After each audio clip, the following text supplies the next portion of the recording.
All right, thank you all for coming. Thank you to our panelists for participating in this event. We know lots of new technologies go through what some people call hype cycles, and blockchain was certainly one of them for a while. There was nothing blockchain couldn't do, included selling iced tea, Bitcoin went to $18,000 per Bitcoin, and then sort of that passed, and that's probably a good thing. And now we may be at the productive side of that so-called hype cycle, where people are actually figuring out what it's good for and what we can do with it. And policymakers are thinking about it in productive ways. We had, for example, last week, the Colorado Digital Token Act was signed, which defined a cryptocurrency for the state of Colorado, said what rules apply to it and what didn't. And those are useful developments without saying anything about that particular law itself. People are talking about these issues in serious ways. And of course, I have to say that one of the biggest developments in cryptocurrency is that we have launched TPI coin. It's the TPI X, just as a preview. It's live. We'll be using it at our Aspen event this summer, so be ready for that. But I'm just here mostly as the warm-up act, and to introduce Sarah Oh, who is the brains behind the coin and everything else, lots of other things, not just crypto.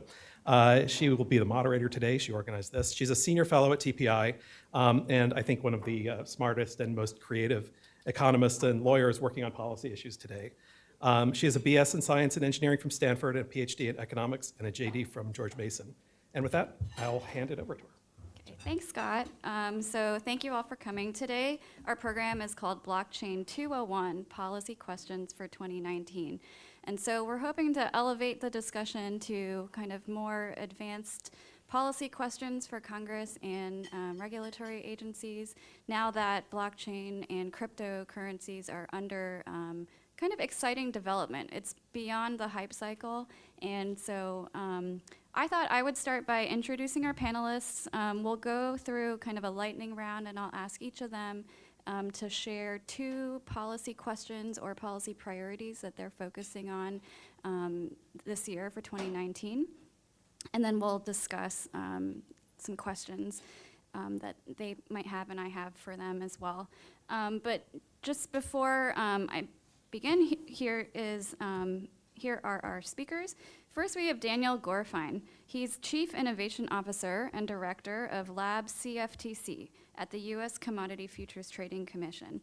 The Lab CFTC is dedicated to facilitating market-enhancing financial technology innovation and understanding of emerging technologies. So Lab CFTC has really been at the forefront of a lot of thinking from the federal government about crypto. Next, we have Jerry Brito. He's Executive Director of Coin Center, a nonprofit research and advocacy center focused on the public policy issues facing cryptocurrency technologies such as Bitcoin. And Coin Center really is at the leading edge of thinking about cryptocurrencies. Next, we have Mark O'Reilly. He's Technology Policy Counsel in IBM's General Counsel's Office, Worldwide Government and Regulatory Affairs Office.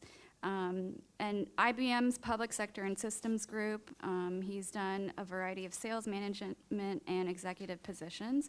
In his current position, Mark is responsible for a worldwide focus on emerging technology policy strategy and the support of strategic initiatives, including advanced computing and software platforms.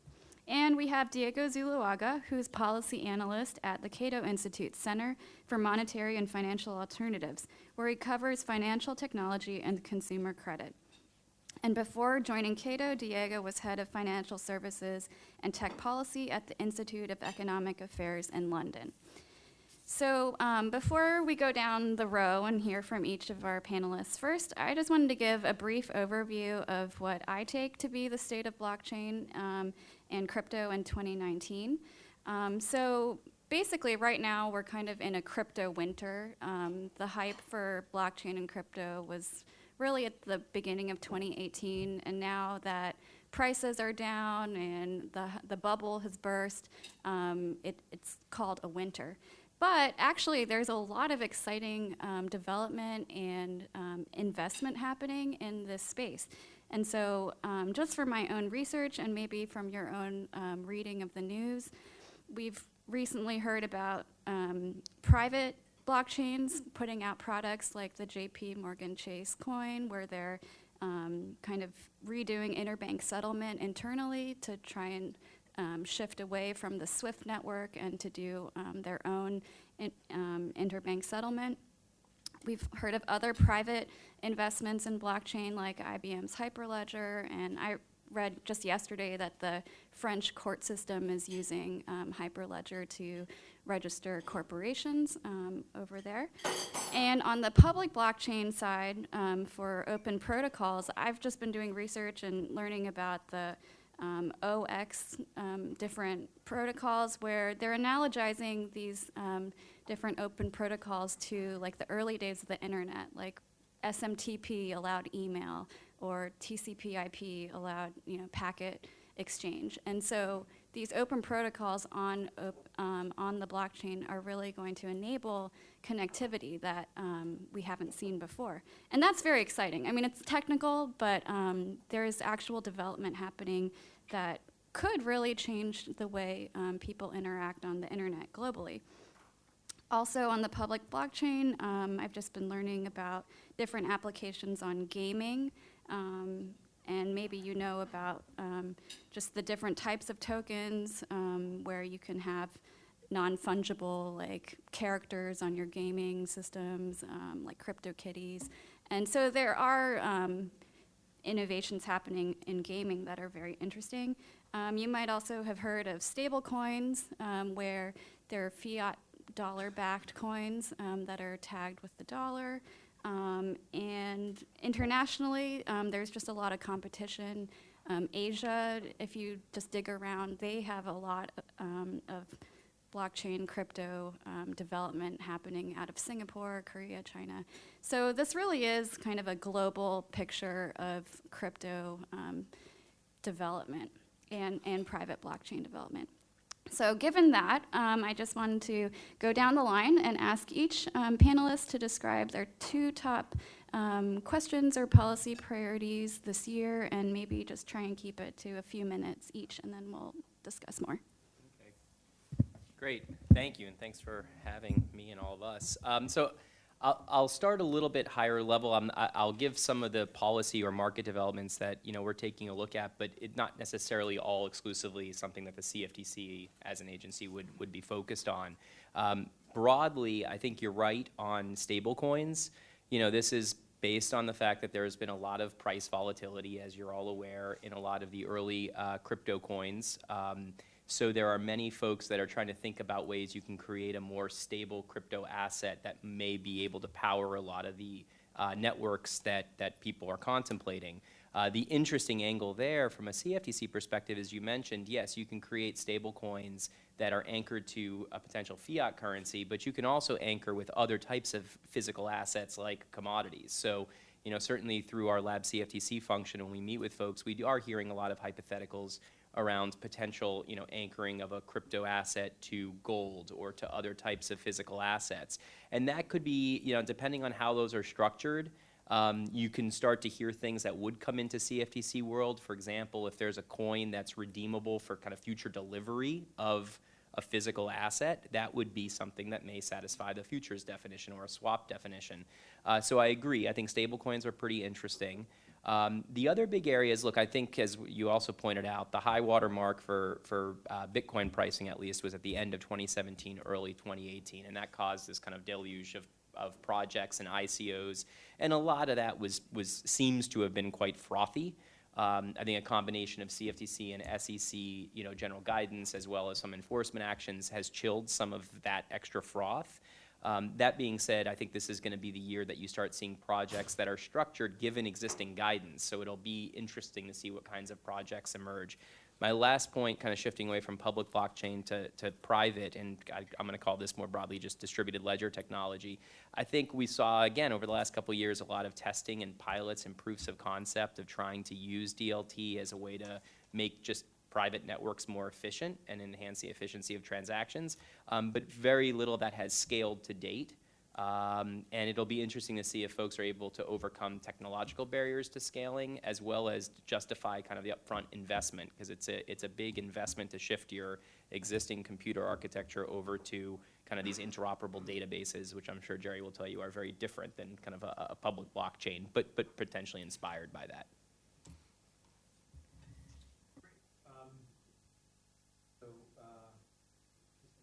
There we go. Yeah, so as Dan was just mentioning, so Coin Center is focused on open public blockchain, so things like Bitcoin, Ethereum, Zcash, and the like. And the reason for that is that these networks, like the internet or like the web, are open and permissionless. They're public networks, and so as a result, they're public goods. Anybody can use them without seeking anybody's permission. If you're Mark Zuckerberg and you have an idea for a website that you want to build called Facebook, you don't have to go to AOL and say, may I please build this thing and launch it. You can just launch it on the web, and people can just come to it without any permission from anybody and use it. And so because it's open and permissionless and nobody owns it, number one, that raises a lot of policy questions, because a lot of functions that before these networks were done through intermediaries are now done in disintermediated fashion. And so that raises policy questions, because those intermediaries usually tend to be regulated, and now there is no intermediary to be regulated. And secondly, because these networks are open and permissionless and nobody owns them, you need, I think, a nonprofit public advocate for these networks.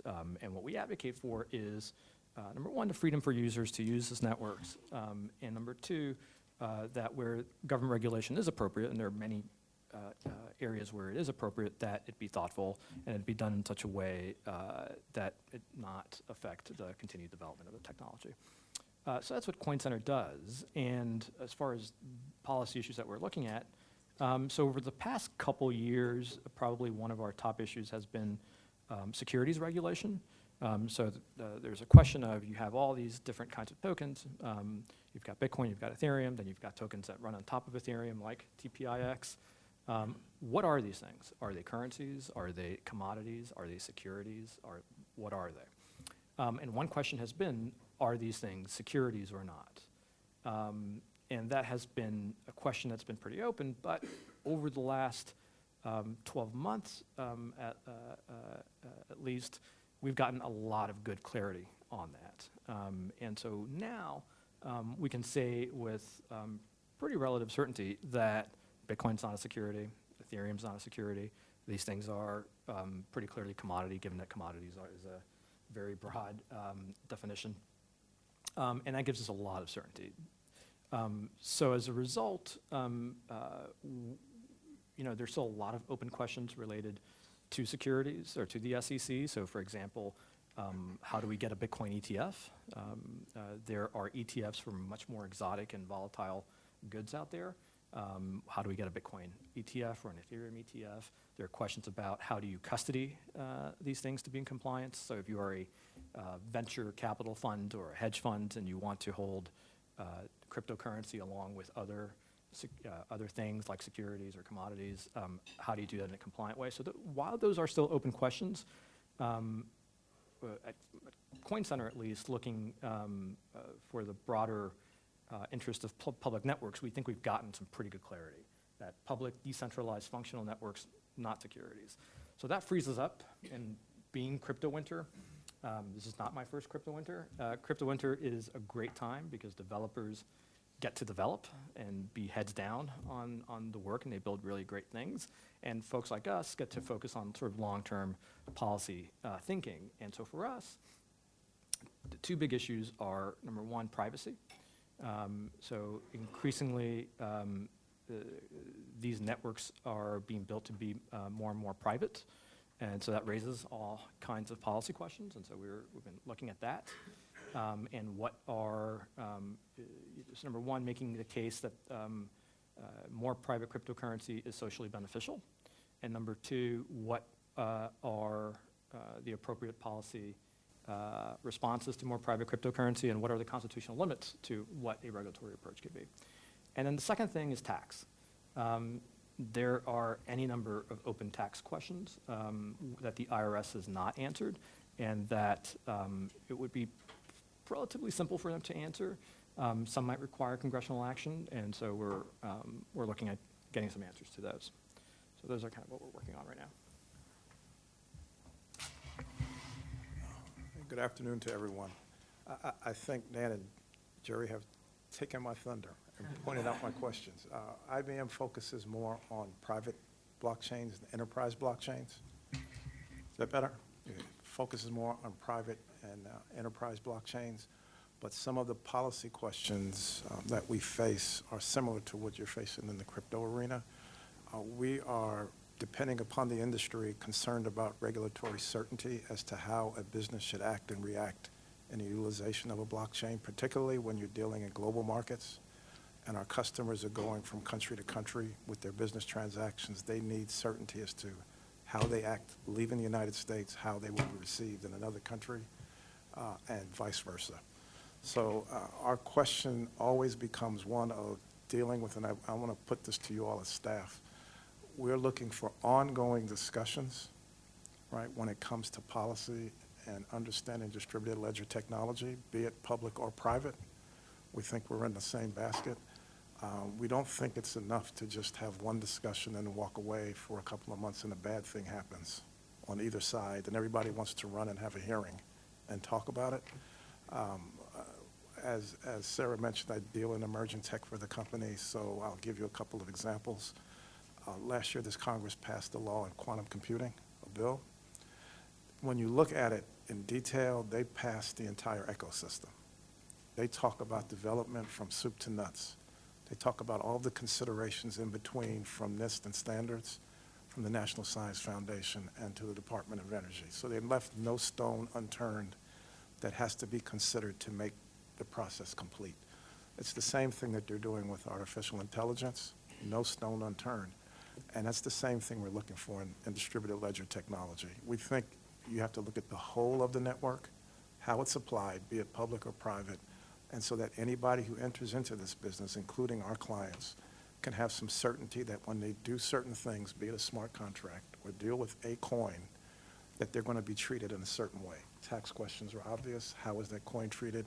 They all want to know when they engage within the business that they're following the letter of the law, but they're not necessarily saying regulate, right? They would rather have open dialogue and discussions to talk about guidelines and positions, as position papers you all put out. That helps. And I'll tell you the challenge you have when you regulate, and you've all heard of GDPR, right? The Europeans put up that privacy legislation, and immediately my colleague in Brussels says the first headache they had was, how do I apply it to blockchain, right? It doesn't work. So now they're having to go back and figure out, how do I justify saying you have the right to be forgotten, but in a blockchain, I can't take the data out because you defeat the purpose of the chain. So that's an example of, if you rush to regulate and not really understand what you're dealing with, you can have a bigger problem on the backside. So that's the position we're in. Thank you. Yeah, I concur with much of what has been said. I would say my two policy priorities for 2019 as far as crypto and blockchain are concerned are payments and money transmission, and then financial privacy, which is, I think, something that we are all concerned about and share. And the reason those are my two priorities is that I think those two areas have been neglected by policymakers over the years. And we have a lot of legacy regulation from another era that hasn't been looked at enough. And that is, if you look at surveys, if you look at assessments of the cost of complying with them and the effectiveness of that regulation, they don't look very good at all. I'm thinking about the Bank Secrecy Act and AML regulation when it comes to financial privacy. And when I think about that question with regard to decentralized networks, the immediate point that comes to mind is that regulators are uncomfortable allowing privacy in a network that nobody owns. Because for a long time, privacy legislation, or sort of bank secrecy, privacy sort of undermining hopefully for the public good, but still undermining legislation, has relied on an entity that has liability, whether it's a bank or a money services business or a broker-dealer.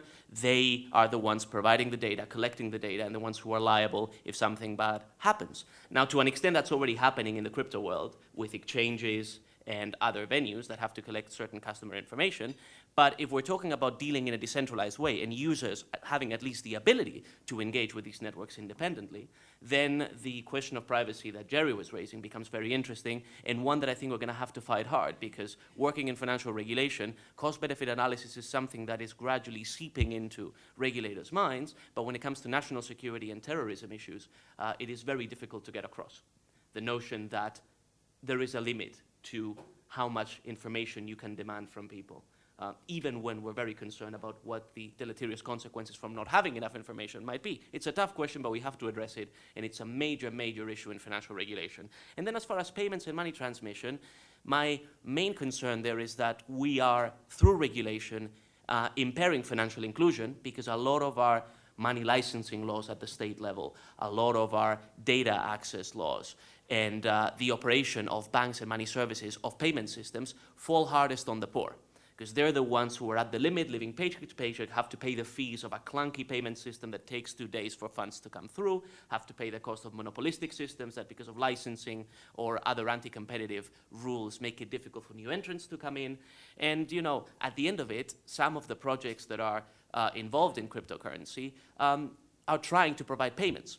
And to the extent we don't know what these tokens are going to be regulated as, they have somewhat of an inability in serving the retail customer. I'm thinking of projects like Ripple or other, you know, it's not the only one, but other payments projects. I mean, Bitcoin itself is mainly a payments network.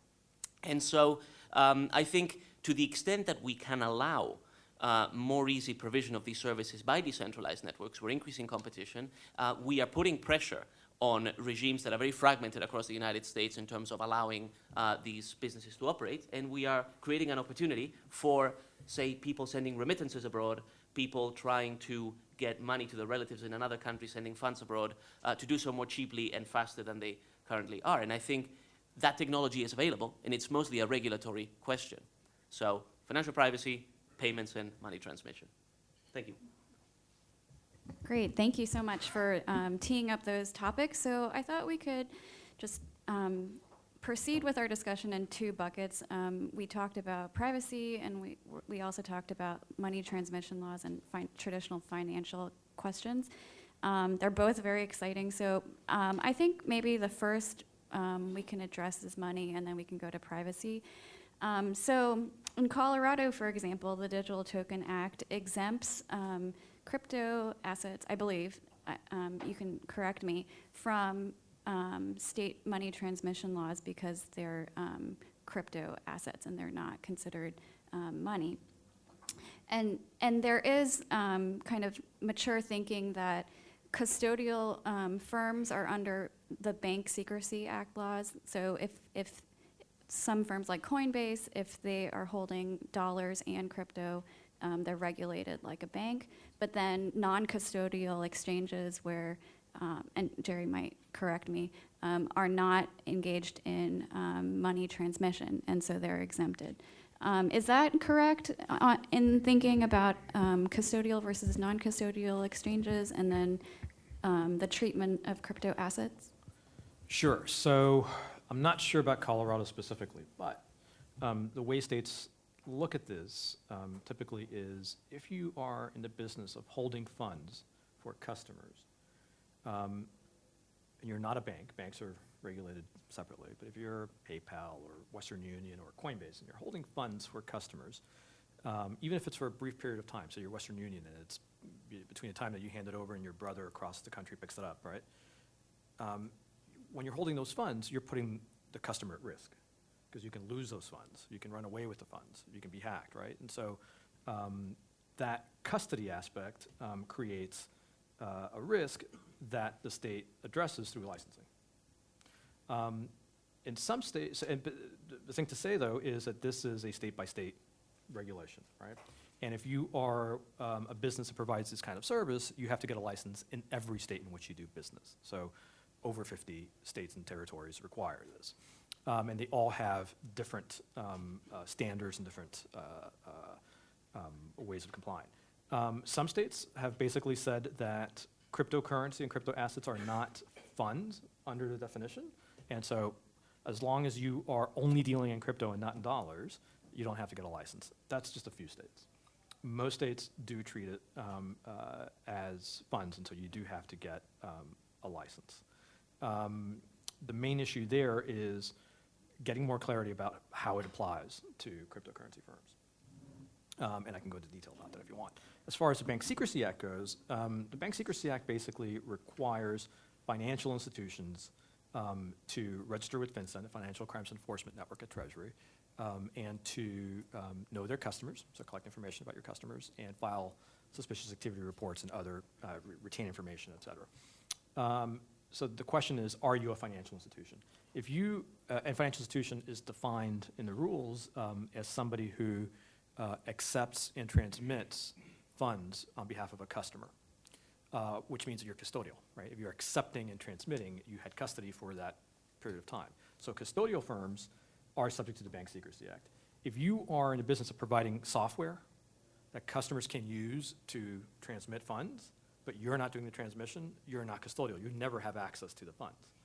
And so as a result, you're not subject to the Bank Secrecy Act.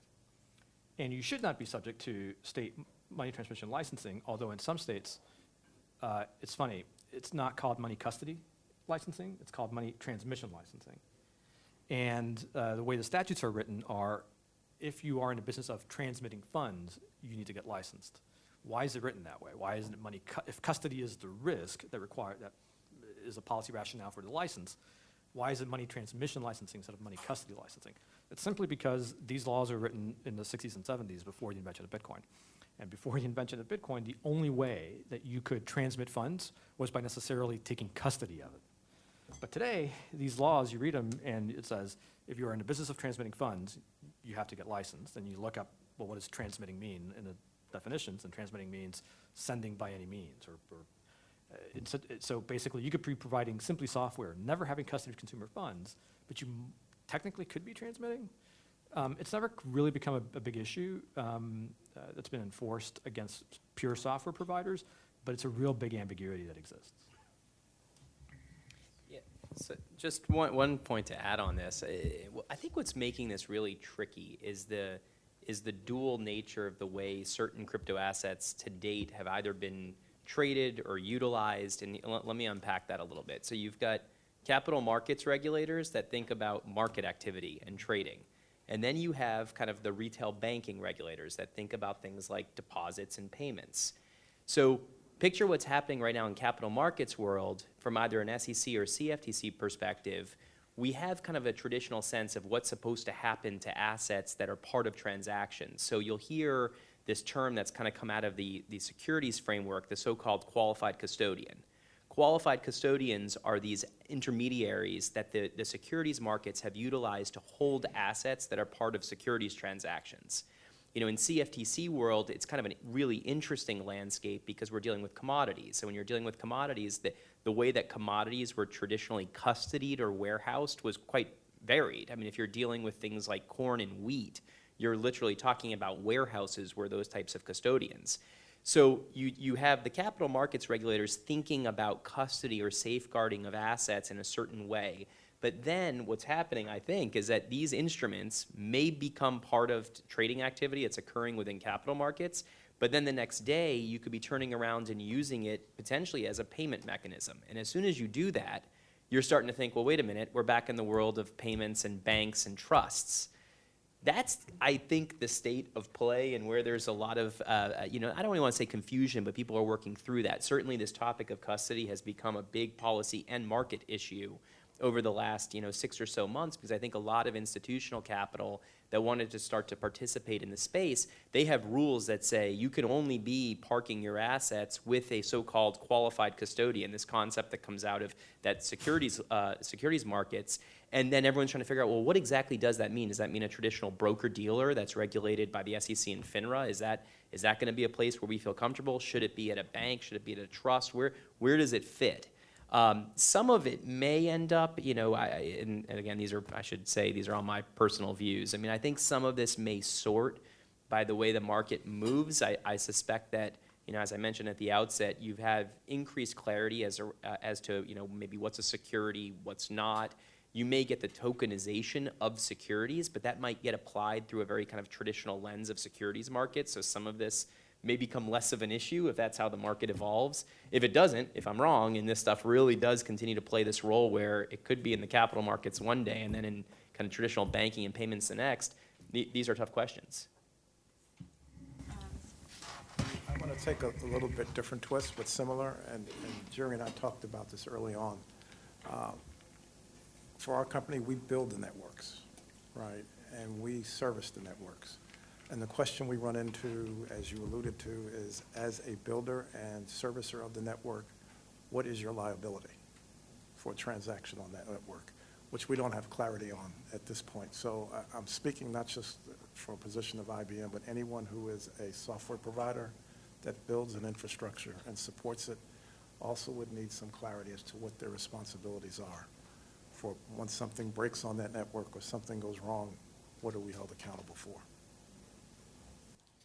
Just a brief comment, because I work in a libertarian think tank, and we don't particularly like centralization. So when I make the point about money transmitter laws being fragmented, people bring up the point about regulatory competition between states and how it's good to have laboratories of democracy and so on.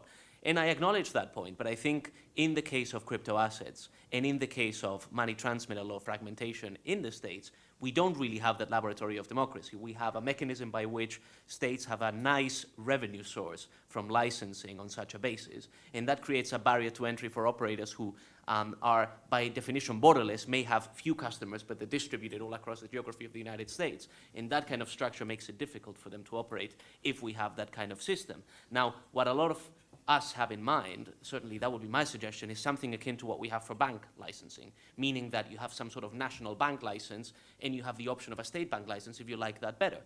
In terms of money transmission, you would have something similar. No one is forced to go to the federal alternative, but there is a federal alternative for those people who have that kind of business model. And to me, it seems like not only the least costly way, but one that overcomes some of the political issues about revenue raising versus creating barriers versus promoting competition, which states run up against all the time.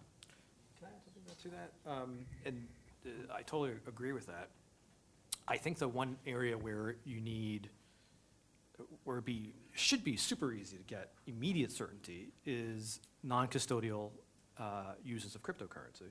So if it's non-custodial, if you're providing a service that's purely software-based, and you're never taking custody of consumer funds, crypto or otherwise, so you cannot possibly lose it or run away with it, you're not presenting a risk, there should be no question about whether you have to get a license or not. And so one way to address that from the federal level is what Representative Emmer has introduced, which is the Cryptocurrency Regulatory Certainty Act. I think that's what it's called, Landon. Blockchain Regulatory Certainty Act.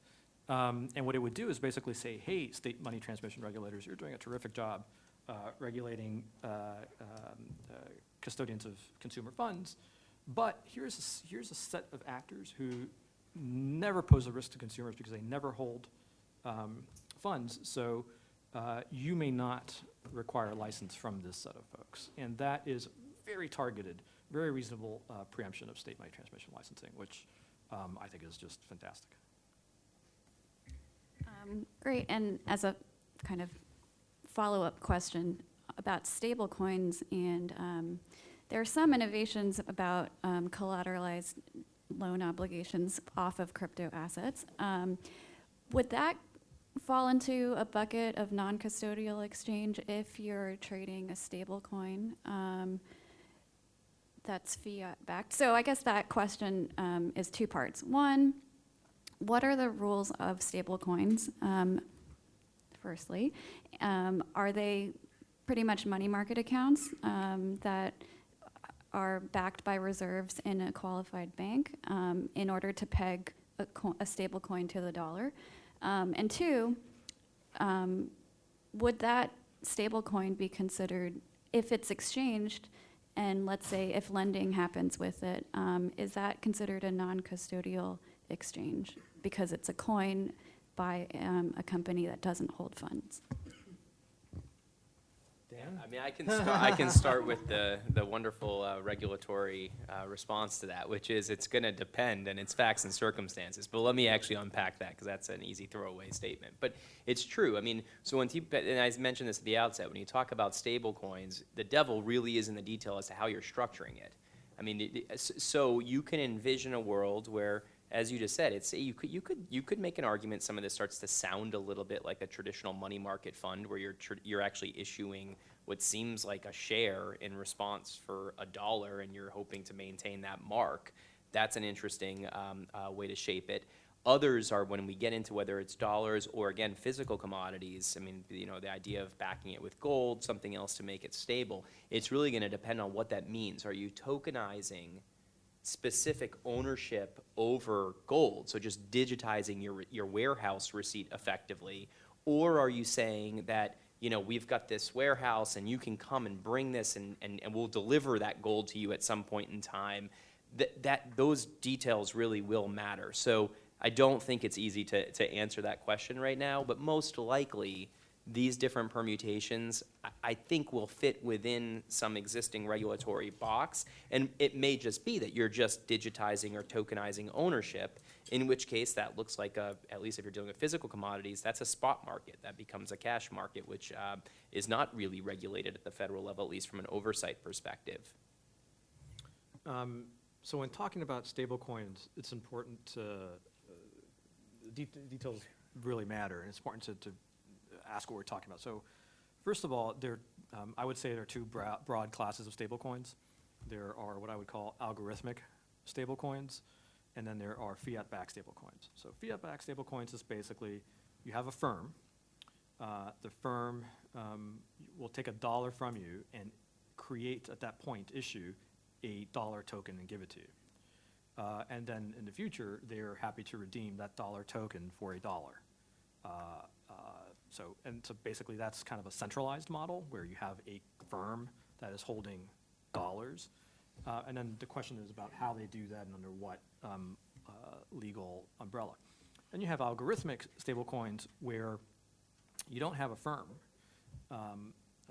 necessarily. And basically using a series of smart contracts, you can lock up capital using other assets, so for example, Ethereum, and through different market mechanisms and incentives, you create a token that should remain stable, or basically a token that maintains parity, purchasing parity with the dollar.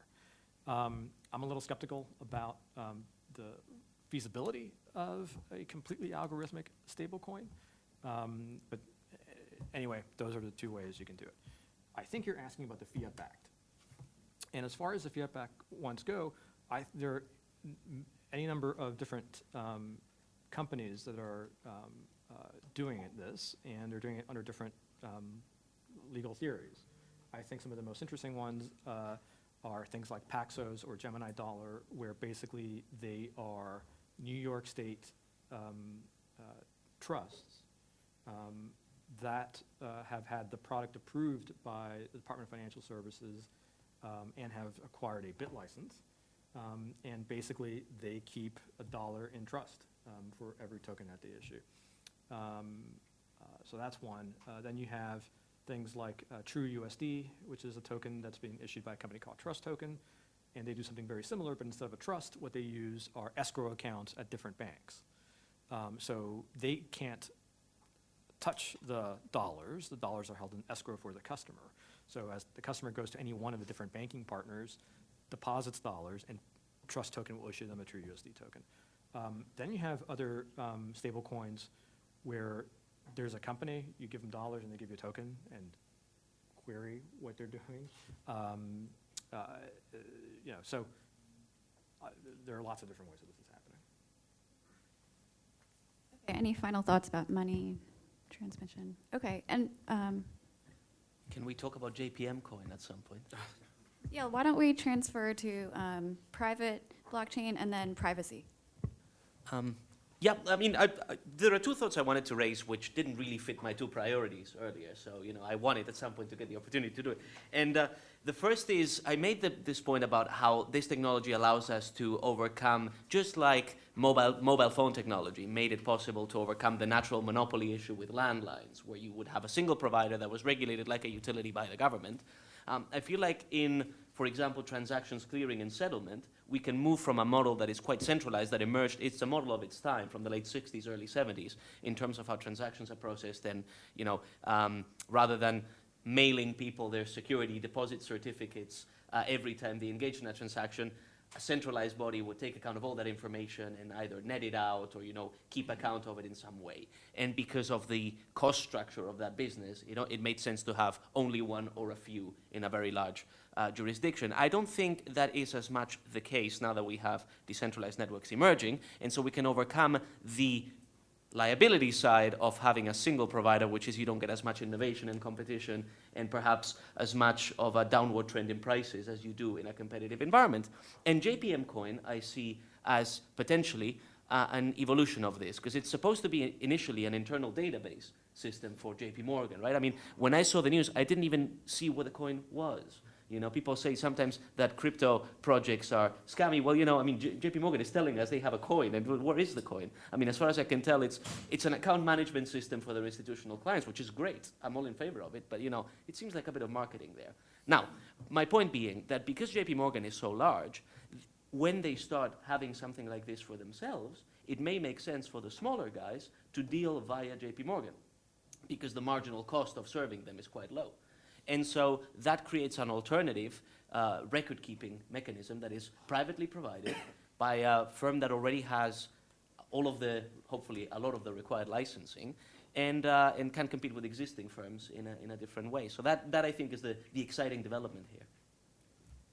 Yeah, just to jump off of that, I do think we talked before about DLT, and I refer to that kind of as distributed ledger technology that's been inspired by blockchain. And the reality is that Bitcoin has made this topic of interoperable databases an actual hot topic, which is somewhat humorous, because this is back office stuff that we're talking about, but potentially very compelling. And I think that your point is exactly right. It seems to me that everybody's starting to realize the benefits of having kind of standardized data formats, fields that could be interoperable. You can increase the size of those permissioned private networks, but that can drive large efficiency gains. So maybe it's not revolutionary, maybe it's evolutionary, but I think it's significant. So I completely agree. I think it's a good way to bridge from the public blockchains to what that's inspiring within the private context. Can I just make the pitch for open public networks for a minute? And just say this, that without taking anything away from what JPM Coin is doing, because it's, it makes perfect sense for them, right? They can create, it's basically an evolution of interbank settlement. And given their size, they're going to cover a lot of territory. But at the end of the day, it all goes through JP Morgan. They own it, which is fine. It's terrific. But I think where the real revolution is imagine a world where you can have competition among firms that will offer stable coins that are fiat backed. So, you might even have the Fed issue a coin, or different companies around the world. And, but these are all a standard token on an open public permissionless network that nobody owns, right? So today I've got Apple Pay on my phone. And if I send $1 to Dan I see on his iPhone, he's now got $1. Actually, Apple's holding that dollar. And he can send it to somebody else, and Apple is always holding that. If you want to send that to somebody using an Android phone, you can't, right? Because it's a closed network. You can send the dollar, your Apple Pay dollar, you can send it to anybody in the world as long as they are using Apple. Imagine and you've got these silos, right? You've got the Android, and then you've got, so with JPM Coin, it might reach big scale, might even begin to have retail use, but you're going to end up with a couple of, you're going to end up with an oligopoly of a few, which is fine. But wouldn't it be neat if we had an open standard where anybody could issue basically dollar tokens as long as they're using this dollar standard, and then I could send that token to anybody who has, as long as they have an Ethereum wallet, which is, there are going to be many competing Ethereum wallets as long as they all publish to the same standard. It's kind of like email, right? email's an open standard. You use Gmail, I use Yahoo, you run your own email server, but we can all email each other. It's better than having, imagine a world of a few years ago where you had basically AOL, CompuServe, Prodigy. And if you were on AOL, you could email anybody in the world as long as they were also on AOL, right? It's better to have email, which is an open protocol. Great. So now that we've talked about money and about open protocols, how about some more thorny questions about privacy? So Mark raised the interesting point about GDPR and blockchain. So how do you change a blockchain to comply with GDPR? How does GDPR adapt? How does GDPR adapt to blockchain? And I think that's the debate they're having in Brussels today. It's almost like famous word, oops moment. All right, look what I did, and then, oh no, look what I did, all right, and that's what's happening. Let me just digress a little bit on the private blockchain. The activities that we see and the companies that we work with, the clients that we work with, regardless of the staffers that are in here, whatever area you support, the requirements of whoever is within that industry sit with you. So we talked about agriculture, right, and we talked about private blockchains in agriculture, right. I will take Food Trust as an example. We're working with Walmart on a food trust network from farm to fork. And one of the biggest challenges they have, one, is making sure they keep all parties on the network agreeable. Two, how do we deal with government regulations, right, in country, regardless of where we're shipping the product, to be sure that we're following all of these regulations, right? When you talk about privacy of information, it's interesting to hear that as I talk to representatives from different companies, some companies don't want the government on their network looking at their data, right? And I alluded to earlier, and my argument is if you have an emergency, then you ought to be able to break glass, let the government come in and see what they need to see on the data. I'm not saying Walmart's one of them. They're not. They understand the importance of having government engagement. But for you all, as you do agriculture, as you do financial services, as you touch commerce and supply chain, you really need to be cognizant of what the rules of the road are within that industry domestically, and what the rules of the road are to impact U.S. businesses as they go international. Now, I'll take two examples of situations that what we're running into. China last year sent out draft legislation they say was on their public blockchain that said they want to be able to enter into that blockchain at any time to see what's going on in that blockchain, right? They want to know who the participants on that blockchain are, down to your mobile number, okay? We wrote a response to that and say that's a chilling effect to any network, be it public or private. That's not what business should be about. And from a business perspective, even though they say this was not impacting a private network, you become uncomfortable in business, knowing that the environment could one day turn that way towards how you do business. That's one extreme. I think a more meaningful process that's going on right now in the European Union, and I hate acronyms, INATB is the International Association of Trusted Blockchain Applications, right, where the European Union has gathered business entities who are not technology companies, plus technology companies together, and say in a pan-European framework, what considerations, what we should take into account to build an effective blockchain network. Their point is that not regulation, but guidelines and rails, ongoing discussions. We've joined that discussion with them, and we see it as a positive step, and I try to tell folks here as I introduced it today, that type of discussion on this side of the pond can make distributed ledger technology that much more effective. Now, I know I'm giving Dan a lot of work to do on an ongoing discussion, but as Jerry and I come from different worlds, we have to be together in this type of discussion to make us more effective. So when you talk about privacy, these are the types of things that we think we need to take into consideration and avoid the extremes of a security nation on one side and look at reasonable privacy on our side. I just have one thought that came to mind after Jerry spoke and then Mark, because one of the things that I see emerging as something that will determine how much public blockchains dominate over private blockchains is people's preferences over immutability and privacy. Because most people, I mean, a libertarian like me values privacy a lot and autonomy a lot, so I'm very much a public blockchain kind of guy, just because of my preferences. But I can see how a lot of people would rather rely on a system where bad decisions can be altered, where if someone makes a mistake, there's a central authority that can change the ledger, and perhaps even where they can acquire the right to be forgotten in some sort of way. And I think in those cases, a private blockchain is perhaps more suitable for them. And so it will be, obviously government intervention will have a big impact on this because it depends on the choice that you're given. And if governments make it very difficult, as in China, for privacy to actually be an option that you can choose from, then we won't have that. But even in what I'm getting at is that even in an open and free market, we may well get a situation where private blockchains are what's optimal for most people who don't mind having someone have oversight over their stuff, don't mind paying a little bit extra to a central authority, who want to have that, who don't want that immutability as a sort of determinant of the future forevermore. Just a thought. I mean, it's not my preference, but I think I'd raise it. So I completely agree with that.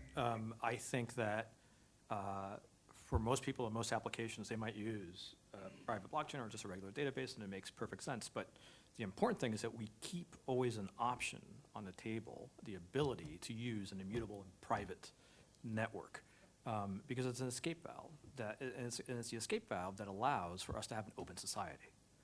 Without that escape valve, you have a completely intermediated society where all transactions have to go through an intermediary that is either a corporate intermediary that is one of a few that has control over what, that they can see what you're doing and have control over what you're doing, and one that can always be co-opted or directly owned by the government. And so let me just quickly talk about immutability or censorship resistance first, and then I'll talk about privacy, and in the context of China. So in China, a little while ago, there was a scandal with vaccines, where there were a few factories that produced vaccines that made people very sick. A lot of people were hurt. And so different bloggers around the country were raising the alarm about this, and they were blogging about it or writing about it in WeChat, and anytime they would write about it, immediately would be taken down. Because where were they posting this? They were posting this to to centralized intermediaries, which are the platforms, and the government basically controls those. So what did they do? Very simple. They took the blog post and they put it into a transaction on the Ethereum blockchain. You can't take it down. It's there. You have to get through the firewall, through a great firewall to have access to it, but once you do that, the message is there, and it can be seen and it can never be taken down. And to me, that's a feature. It's not a bug. And the right to be forgotten, you just can't have a blockchain, a public blockchain that can comply with that. And I think to the extent the European Union insists on keeping the law as is, they're basically banning the use of open public blockchains in Europe. And I think they will be hurt economically if they insist to doing that. So having completely immutable, or as immutable as you can get blockchains, I think is a feature, not a bug. And then you have privacy. So again, take China. China has gone from, over the past decade, from a country where people use cash as the main form of payment, paper cash, to a country where cash is barely seen. You go to China and you try to pay with paper notes, they look at you like you're crazy. Everywhere you go, there are QR codes. And basically there are two apps, WeChat Pay and Alipay. And all transactions go through that. And what that means is that these two companies, which I'll say are closely linked to the Chinese government, they can see what you're doing, and they know everything about you. And this feeds into the social credit score system that China's developing. And so what that means is that you'll be assigned a score based on, in a paper that I wrote recently that I encourage you all to look at, I cite a WeChat Pay, or as an Alipay executive who talks about this, and he says, yeah, if you are buying a lot of video games and potato chips and things like that, you're probably not a very socially productive person. So you get a lesser score, and you're buying a lot of diapers, and you're probably a mother, and you're probably going to be. So And the more chilling thing is this, is that in a world that's completely cashless, where you have no access to person-to-person cash that is censorship resistant and private, what this means is that the intermediary, whether it's a corporation or the state via a corporation, can turn you off. They can say, and this happens in China, you can no longer buy plane tickets. You're not allowed to fly anywhere. Or they can say, you're just turned off until you turn yourself into the authorities. Think about it. If you have no cash and all your payments have to go through this and they turn you off, what do? So we need to keep money, a version of money that is, as we move to a more digital world where there's more electronic commerce and paper money goes away, we need to keep a version of cash that is person to person, that is censorship resistant, and that is private. And that's what electronic cash, like these open public blockchains, are. So I'm going to quadruple down, by the way, on this public versus private blockchain first, and just make the point. Yes, these are not mutually exclusive concepts, and from my perspective, seeing both of them kind of evolve and see where different innovations take place, I think is a positive thing. I personally think that there are certain areas where private blockchains may have at least a technological advantage for now. Perhaps that's surmounted by some public blockchains, but maybe not. I mean, it also depends how many areas public blockchains will completely make sense. I got to pose one question to Jerry, and then I'll go over to privacy. But, it's interesting. So I was thinking about it. You're talking about the right to be forgotten, and that tends to be something that is actually a very strong kind of privacy advocate's position, right? That people are afraid of having certain information that's just kept in whatever repository, whether it's a government that holds it or otherwise. So my question for you is going to be, what about in the context of like defamation? So imagine someone starts posting to the public blockchain ridiculous falsehoods about you, but now you can never take that down. Maybe it's because I just watched that movie yesterday, The Circle, or In the Circle, or whatever that's called. It's got me thinking like this. But how do you solve for that kind of privacy concern with a public blockchain? So I wouldn't call that a privacy concern. That is more of a defamation kind of concern. And there's all kinds of information that we would want the ability to take down, and you can't with this data. And so you don't solve for it. You don't solve for it that way. It's something that you're going to have to make a decision. Is this socially beneficial? Are the socially beneficial uses outweigh the costs? And there are costs. Yeah. And so that you're right. That is a fact. Yeah. So, and then I'll shift over to privacy and give at least a little bit of a perspective from a regulatory view. To be blunt, when we first started hearing about things like Monero and Zcash, these are perceived anonymity coins, right? From a regulatory perspective, as you can imagine, that's quite troubling at first blush, because you're going to look at it and say, well, wait a minute. I mean, how are people transacting? And look, I've made the argument before too that the best anonymous tool is actually cash, right? People can exchange a briefcase of cash, and that's completely anonymous. Then again, I'm willing to concede when you're talking about digital transactions and the amounts of money you could move and the types of transactions you may be able to engage in, it's certainly facilitated by digital. So I think there are some distinctions. But it's a real challenge because, at the end of the day, we do have the Bank Secrecy Act, we have anti-money laundering, know your customer requirements, and for good reason, right? The last thing we want to be seeing is this turning into a tool or a mechanism for terrorists to use or other types of illicit purposes. So it's going to be a real challenge to figure out how do we apply in kind of a modern way the purposes or the requirements of BSA and AML. I'm willing to concede that my knee jerk was, man, that's going to be a real problem. But then you flip around and look at what the technology is trying to accomplish. It's likely that some of the protocols that drive this are going to allow you to kind of think about encrypting medical records. And if you want to be able to transfer your medical records on a public blockchain in an encrypted private way, some of these technologies may help to advance some of that development as well. So I'm not an expert in BSA AML. I can tell you that it is a real concern and a real challenge because if it's utilized for harm, it's going to be very difficult to see a non-very strong kind of government or regulatory response. But also trying to recognize, yes, there are real reasons why some of the software that's being programmed, it's really interesting what it can do. Yeah, so let me just say that I completely agree with you that there is a potential that this technology is going to be used for illicit purposes and all kinds of criminal activity that's going to be harmful, just like the internet can be used, just like cars, right? So first people to really take to cars were bank robbers because the police were still on horseback. And so they got cars and they could run away. So that's absolutely the case, and so we need to have the right regulatory response. I think cool thing is that I don't think it's a challenge. I think that we already have a regulatory regime that has served us well for decades that is, you could just drop it right in and it works, and it is how we treat cash. Cash, as you say, is more anonymous even than crypto. And we have a regulatory regime for that under the Bank Secrecy Act. And that's very simple. Financial institutions have to know their customers. They have to, if you take out $10,000 from a bank, the bank has to report that to FinCEN, et cetera, et cetera. We can apply the exact same regime to crypto. And indeed, that is the regime that exists for crypto. A few minor things that could be done to improve it, but it's kind of the regime we have now. And so, But that also assumes you're going through regulated intermediaries, which some of the technology, I mean, you can do this on a peer-to-peer basis. And if that happens, it's going to fall outside of one of the intermediaries same that's way that usually cash captured. does. Right, Yeah. right. Yeah. Great. So I guess I'll just make one final comment or question, and then we can open it up to questions from the audience. But a point about competitiveness and innovation. So we talked a little bit about Asia, and I was just poking around myself, and Binance is this huge exchange, and I think it's out of China. And we're talking about, yes, China has a lot of money going through their companies, but they're also doing a lot in blockchain and open networks.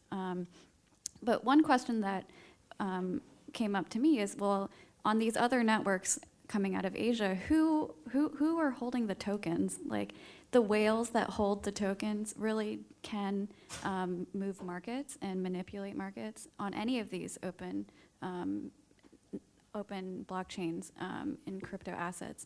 So in terms of risk and consumer trust,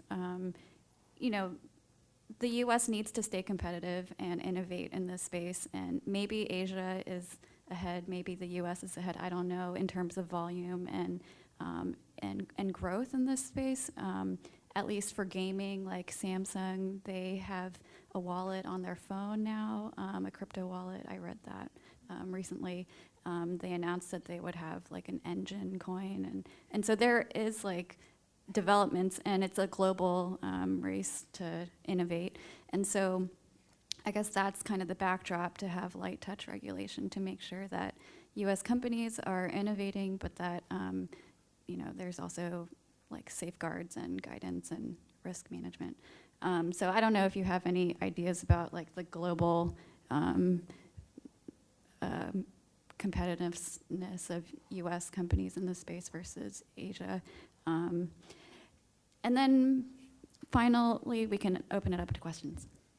In terms of the international regulatory regime, I think one thing that has become clear to me as I've looked at international regulation is that the more financial services focused a jurisdiction is, the more likely they are to be a major player in this. But oddly, the larger the customer base in the jurisdiction, perhaps the more difficult it is for it to become a hub for crypto and blockchain technology. And that is because regulators suddenly become almost as concerned about consumer protection as they are about making their jurisdiction a hub for innovation and a dynamic economy and so on. So you see Switzerland and Singapore as emerging hubs, I think because these are historical financial centers, but also because regulators can be quite confident that a lot of what is developed there, any consumer protection risks, to the extent that there are any, will fall on other people's plates, and they won't be blamed for them. Whereas in the United States, in China, to some extent, perhaps in Russia, and certainly in the European Union, you have a much less clear situation in terms of what the priorities are for the regulator. And so we have, I think, much more regulatory clarity in those small specialist jurisdictions than we do. I mean, the Caribbean islands are another example of this, right? That would be my reaction to your question. Okay, so do we have any questions from the audience?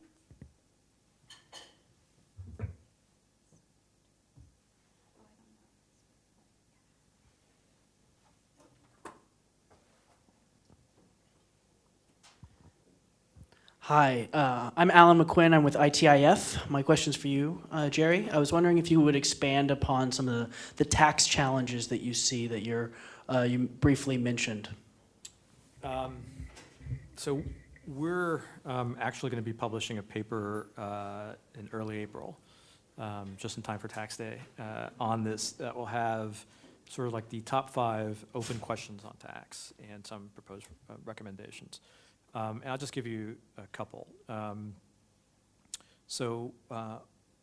that I think is sort of very important, just for everyday use of this technology, is the following.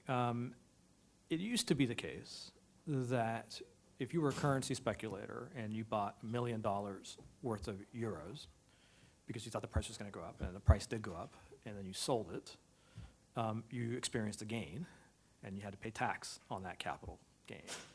Okay. But then it used to be the case that if you were going on vacation to France and you bought $100 worth of euros because you were going on vacation, and while you were in France, the price of the euro went up and you bought a baguette, technically you experienced a gain because you disposed of your 100 of the euros you had bought at a higher trading value. And of course, and then you experienced a gain, and it meant that you technically should have kept track of that gain, reported that gain, and paid tax on that gain. And of course, nobody did this. You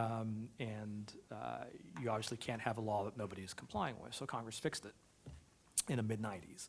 And they created a personal de minimis exemption for foreign currency transactions. Anything under $300, any transaction under $300 in foreign currency, you don't have to keep track of or report or pay taxes on. So that's great. We need that for crypto. It does not exist for crypto. And we need it because, number one, if you want this for payments, so if I buy Bitcoin today, and then a month from now, the price of Bitcoin has gone up, and I use my Bitcoin to pay for coffee, and Starbucks in a few months will begin to accept Bitcoin for coffee. If I pay for my coffee with Bitcoin, I'm in that situation where I technically need to report that I've made a 2-cent gain because I bought my coffee with appreciated Bitcoin. And so, of course, you can see how this creates friction for the technology. But it's not just buying coffee, because quite frankly, I don't think we're going to be using Bitcoin to buy coffee in any prevalent way in the US or in the developed world. But if you want to use the Bitcoin network or the Ethereum network to run a smart contract, to do anything else on it, you have to pay a fee, a mining fee to the network. And those are transactions that are typically like pennies or sub-penny transactions that technically you would have to pay tax on. So last Congress, Congressman Polis and Congressman Schweikert put together a de minimis exemption bill for cryptocurrency, which we're looking to reintroduce this Congress, and I think that would be great. So that's one big one. And then some other ones have to do with understanding what your basis is. So for example, there's a bill that also Congressman Emmer has been working on that would create kind of an exemption for hard forks. So if you have Bitcoin and Bitcoin forks, now you have Bitcoin and Bitcoin Cash. Is that a gain? If it's a gain, when is it a gain? Is it when the fork happened? Is it when you had access to the coins? Is it when you disposed of the coins? So that's another one. But there are lots of little ones like that.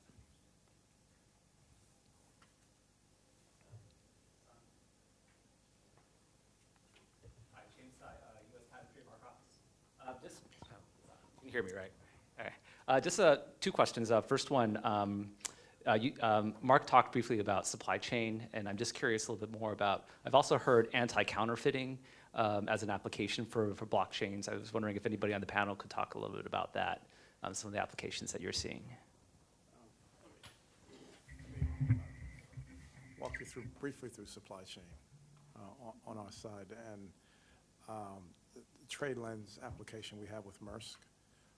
And the concept, and I did not realize this until I got into a good discussion with UPS about this.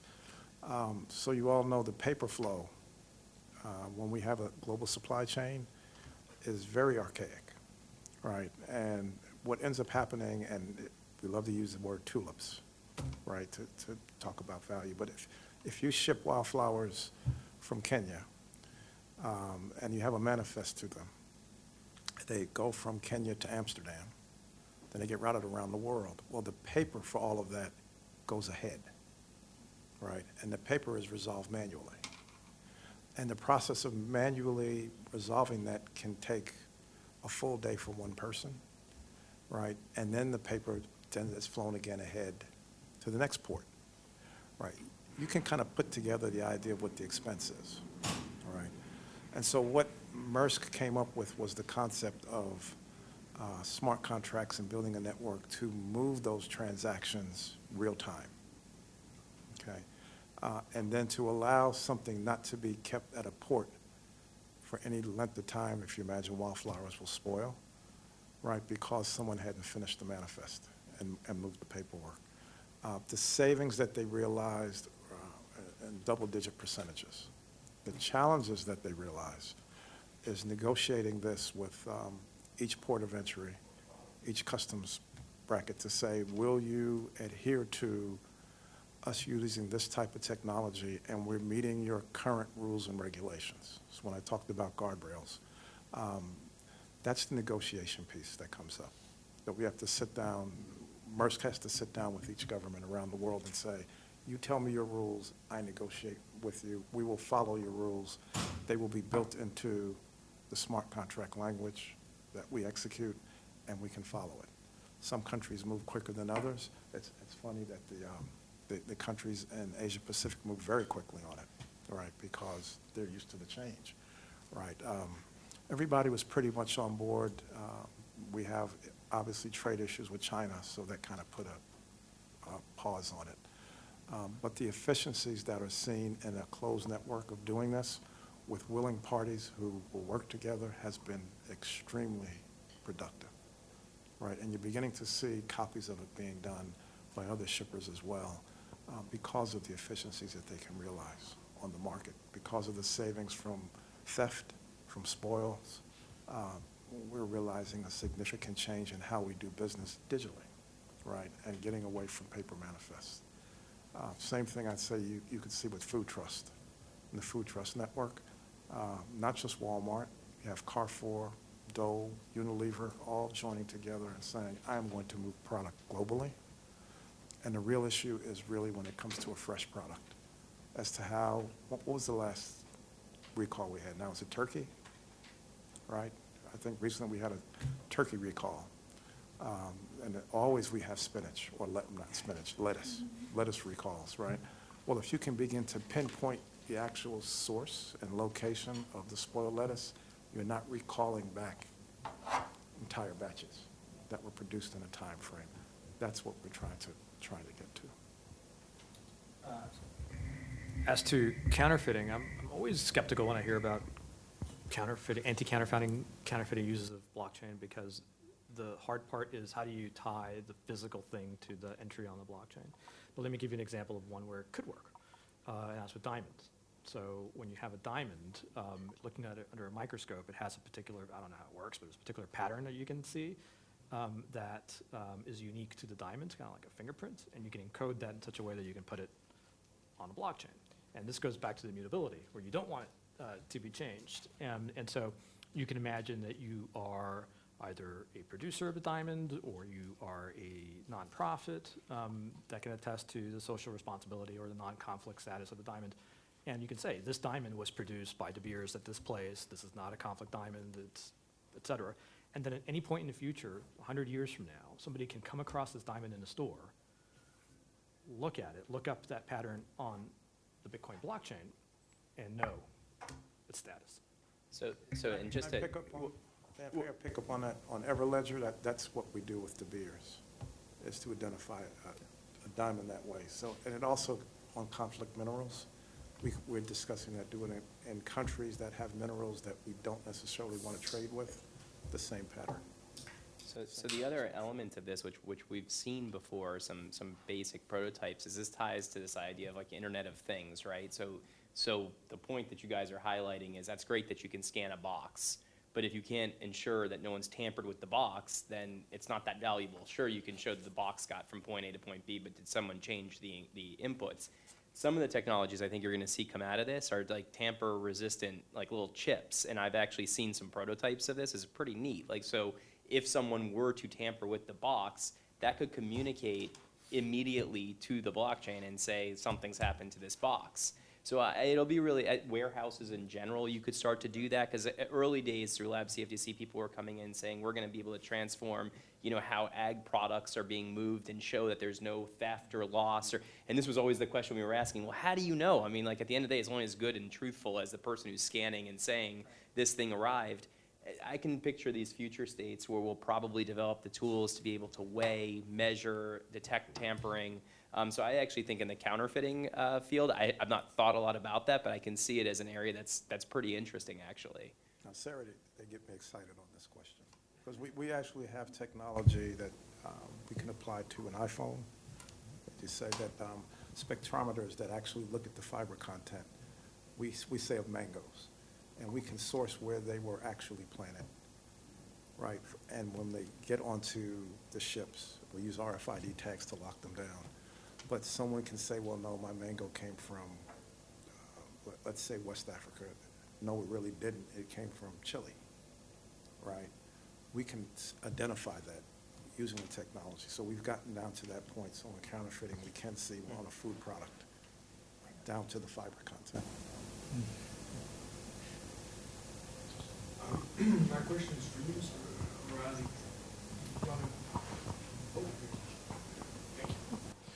My question is for you, Mr. O'Reilly. You brought up a really interesting and thought-provoking question. What is the responsibility for those that create private systems, private blockchain systems, you know, if there was breakdown, et cetera, et cetera? From a regulatory standpoint, how would you approach that question? Because, as you mentioned, if you're going to have a couple of big private systems upon which smaller firms rely on, that's essential. I mean, that's really at the core of the situation. So how would you approach the responsibility aspect for software development? Yeah, we're going through that now, and when I started the discussion, and I said, you know, the responsibility we look to for you all is to help us have ongoing discussions about the regulations that you have in a particular industry. As a member of that industry decides they want to digitize this technology, what are we doing to make sure we don't step on ourselves with the regulations that are in place, and make sure that the code that we built follows the pattern of the regulation of that government, right? That takes a lot of work.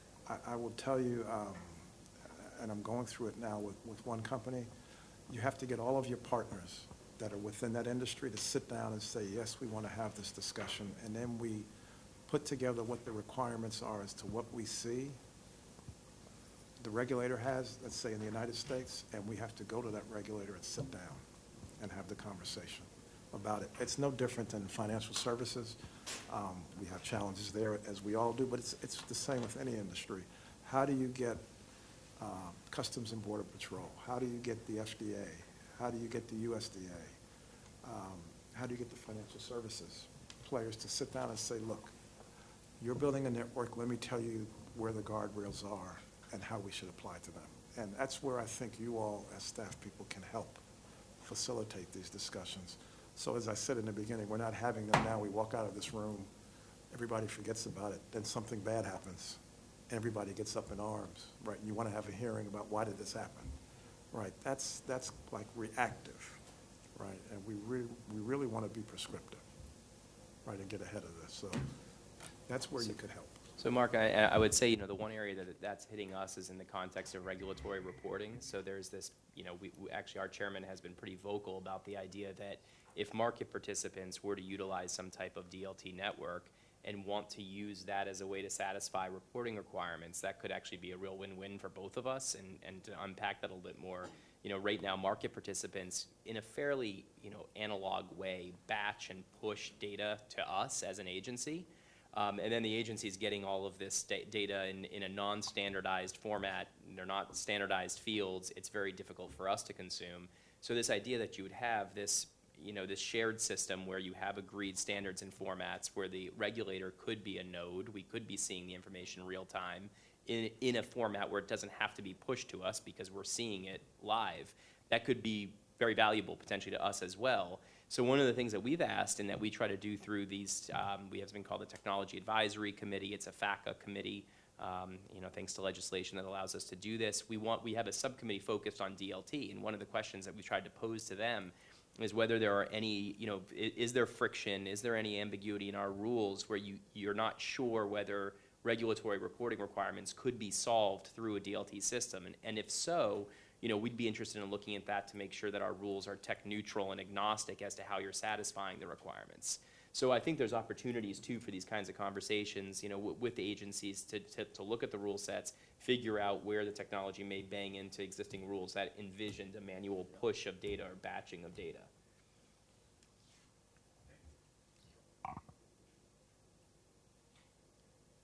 Great, I think that's it. Thank you to the panelists, and we'll continue this discussion later.